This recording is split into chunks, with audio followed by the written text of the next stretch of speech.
सारा लकड़ का काम लगता है।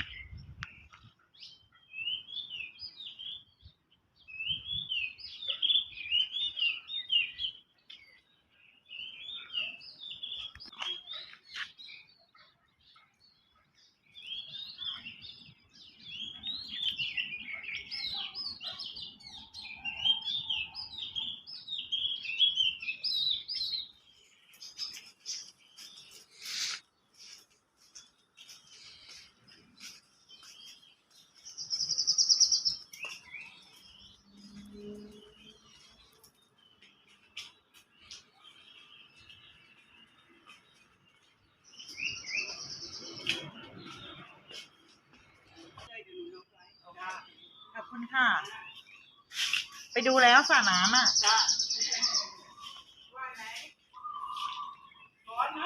ร้อนเขาจะออกไปเดินเล่นดูเช็คเขาต่อ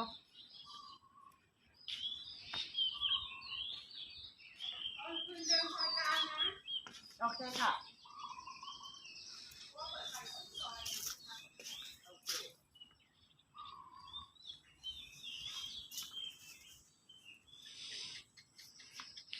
टुक टुक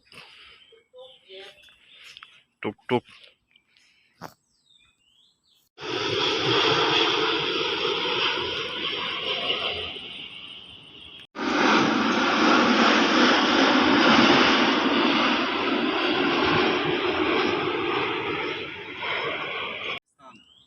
मलेशिया कम कम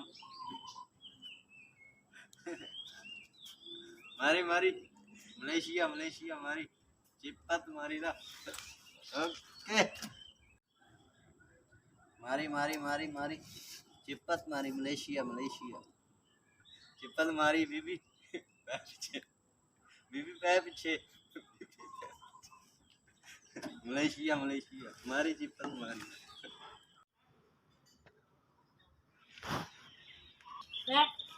okay pack letter eat โอเค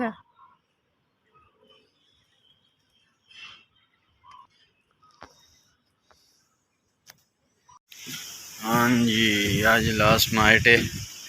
Bangkok दे विच ते रिजोर्ट है स्विमिंग पूल ते हल्की हल्की बारिश हो रही है तो वाह बड़ी तेज है। हाँ जी ते इत्थे ही बह के वेखो ना वाम विस्की पी रही है बीयर पी रही है नहा धो रही है। हुण बारिश आंदी हुण तो कड़ गए ना रूमां विच ते मैं इंजे लेटे मैं हवा बड़ी सोहनी भी चलदी है बाहर निकलने जरा नैचुरल हवा जी इंजॉय करनी है बाहर निकल के निकले हाँ बाहर ते बैंकॉक एयरपोर्ट के कोल ही ना कोई 15 मिनट की दूरी ते रिजोर्ट ते ठीक है सर्विस भी ठीक से सब कुछ खान पीन सब कुछ लाल खाना में मसलन वो झींगा मच्छी चावल वगैरह जेह्ड़े ने ओह् लभदे ने मत होई ते होर भी चिकन भी ते सूर का गोश्त भी होंदा वा लेकिन मैं असीं जरा मछली वगैरह या झींगा मच्छी ओह् ते सारे खांदे ने मुसलमान वगैरह सब कुछ खांदे ने ते रक्षा वे इन्हूं आने टुक टुक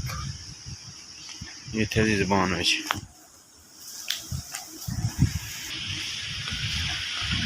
रेस्टोरेंट है तुसीं खाना होवे ते इत्थे बैठ के खाओ जे नहीं तो रूम में मंगवाना रूम च लै मंगवा लो तो ये जेह्ड़ा है 6:30 बजे तक बस इत्थे सर्विस है यानी कि सुबह 6 बजे तो लैके शाम 6:30 बजे तक उसके बाद बंद हो जाता है। फिर जो कुछ तुसां खाना ने वो अपना बाहरों लिया के खाना।